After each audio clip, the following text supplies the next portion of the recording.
මම රනිද විතානගේ ශ්‍රී ලංකා නිදහස් තරුණ පෙරමුණේ පරිපාලන ලේකම්. 76 වසරක සාපේ ඉවර වෙලා අවුරුදු දෙකක් ගිහිල්ලා තිනවා.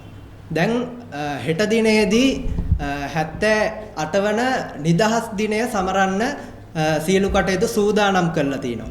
ඒ අවස්ථාවේදී ඊයේ දවසේ රාජ්‍ය පරිපාලන අමාත්‍යවරයා කියනවා මේ යුද්ධය කරන්න ණය දීලා ගෙනාපු ආයුධ එදාට පෙන්නලා ජාතික අභිමානය ඇති වෙන්නේ නැහැ කියලා. හැබැයි ඒ කියන්නේ මේ ජාතික ජන බලවේගයේ ආණ්ඩුවේ කට්ටිය. ජාතික ජන බලවේගය කියන්නේ ජයසාන්ත අයියගෙන් ඇඳුම් ටික ඉල්ලන් ඇඳපු ඒ වගේම පැලවත්තට ගඩොල් අනුරාධපුරයෙන් පුච්චලා ගෙනල්ලා අනුන්ගෙන් ඉල්ලන් හදපු පක්ෂයක්. හැබැයි මතක තියාගන්න 1948 මේ රට බ්‍රිතාන්‍ය ආධිපත්‍යයෙන් නිදහස් වෙනවා. ඒ වගේම 2009 අපිට මතකයි මේ රට අවුරුදු 30ක් තිස්සේ තිබ්බ යුද්ධයකින් ශ්‍රී ලංකාව නැවත වතාවක් ඒ යුද්ධය අවසන් කරලා රට එක්සේසත් වෙනවා. ඉතින් අද අපිට පේන්නේ ගරු ජනාධිපතිතුමා උතුරට ගිහිල්ලා ඩයස්පෝරාවේ ඕමනාවන් ටික ඉටු කරනවා.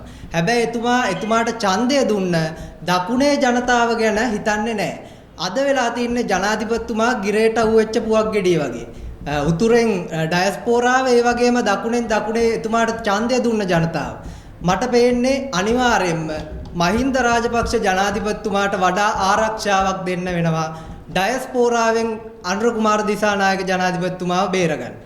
මොකද එතුමා ඒ දුන්න ඩයස්පෝරාවේ ඕමනාවන් එතුමාට ඉටු කරන්න වෙන්නේ නැහැ. මොකද දකුණේ සිංහල බෞද්ධ ජනතාව ඒ වගේම සියලුම ජාතියට ශ්‍රී ලංකාවට ආදරය කරන සියලුම ශ්‍රී ලාංකිකයන් එතුමාට ඒ දේවල් නම් කරන්න ඉඩ දෙන්නේ නැහැ. එතකොට එතුමාව හිර වෙනවා ඩයස්පෝරාවේ ඕමනා ඉටු කරන්න ඩයස්පෝරාවේ සල්ලි වලින් මේ රටේ ජනාධිපති වෙලා එතුමා අද ඩයස්පෝරාවේ උතුරේ ඩයස්පෝරාවේ දකුණේ සිංහල බෞද්ධ ජනතාවගේ ගිරේ යහුවෙලා ඉන්න පුවක් ගෙඩියක් වගේ අපිට පේන්නේ. 76 වසරක සාපය ගැන කතා කරපු ඒ කට්ටියට අද නිදහස් දිනය සමරද්දී අමතක වෙලා තියෙනවා 2010 යුද්ධය ඉවර කරේ නැත්තම් අද ඒ අයටත් මේ රටේ බලයට එන්න බෑයි කියන එක ඒ අය බොහොම පැහැදිලිව හඳුනා ගන්න ඕන. මොකද 2010 යුද්ධය අවසන් වුණේ නැත්තම් 2009 අද අනුර කුමාර දිසානායක ජනාධිපතිතුමාට මේ රටේ ජනාධිපති වෙන්න වෙන්නේ නැහැ. වෙන කෙනෙක් ජනාධිපති. ඒ හින්දා අපි මතක් කරනවා රාජ්‍ය පරිපාලන ඇමතිතුමාට එතුමා ඊයේ සිදු කරපු ප්‍රකාශය ප්‍රසිද්ධ මාධ්‍යක ඇවිල්ලා එතුමා කිව්වා මේ ආණ්ඩුව මොකද්ද අපි යුද්ධය මේ ආයුධ ණයට ගෙනල්ලා යුද්ධය කරේ ඒවා පෙන්නලා ජාතික අභිමානය ඇති කරන්න බෑයි කියන එක. අගමැතිතුමිය එක පැත්තකින් NGO වලට අවශ්‍ය දේවල් කරලා රටේ සංස්කෘතිය විනාශ කරනවා.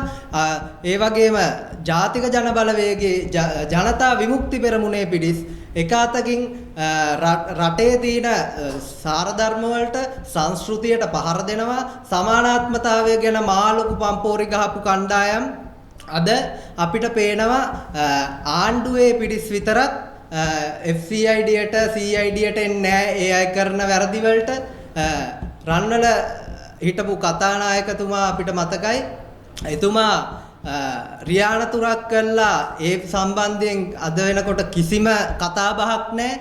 නමුත් විපක්ෂයේ മന്ത്രിවරුන්ව දිගින් දිගටම FCIDට CIDට ගෙන්නලා මේ ආණ්ඩුව කරන්නේ මේ විපක්ෂය මර්ධනය කරන එක. අද බොහොම පැහැදිලිව මේ රටේ ජනතාව තේරුම් අරගෙන තියෙනවා මේ ආණ්ඩුව කරන්නේ මේ අර කලින් කියපු මේ රට අර ලස්සන ලංකාව අර ලස්සන පෝසත් රට හදන එක නෙමෙයි මේ කරන්නේ මේ ආණ්ඩුව විපක්ෂය මර්ධනය කරලා